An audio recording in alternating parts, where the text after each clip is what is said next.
Hello guys, welcome back to are the Bong girls channel.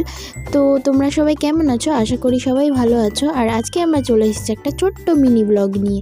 তো এই যে আজকে আমরা খাবো হচ্ছে কুরকুরে মাখা, তাই জন্য আমি সুস্মিতাকে দোকানে পাঠিয়ে দিলাম কুরকুরে আনার জন্য। আর ওই যে ও চলে যাচ্ছে কুরকুরে কিনতে, আর এই যে ওর কেনা হয়ে গেছে কুরকুরে।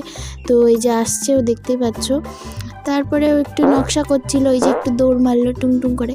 তারপরে এই যে কুরকুরে নিয়ে এসছে, কিন্তু ওকে আমি আনতে বলেছিলাম দুটো কুরকুরে, কিন্তু ও নিয়ে এসছে একটা। তো আমি আবার ওকে টাকা দিলাম, বললাম আরেকটা কুরকুরে নিয়ে আয়। তো এই যে চলে গেল ও। এই যে তারপরে হচ্ছে পেঁয়াজ কাটা হচ্ছে, এই যে পেঁয়াজ কুচি করা হলো। দেন এবারে আমরা লঙ্কাটাকে কুচি করে নেব। এই যে আমাদের পেঁয়াজ লঙ্কা কুচি করা রেডি। দেন আমরা এবার মিক্সিং করবো। এই যে পেঁয়াজটা দিয়ে দিলাম, লঙ্কাটা দিয়ে দিলাম। এইবারে আমরা দেবো হচ্ছে টমেটো কেচাপ। তারপরে একটু বিট লবণ দিয়ে জিনিসটাকে মিক্সিং করে দেন খাবো আমরা কুরকুরে মাখা। চাইলে তোমরাও এইভাবে ট্রাই করে দেখতে পারো।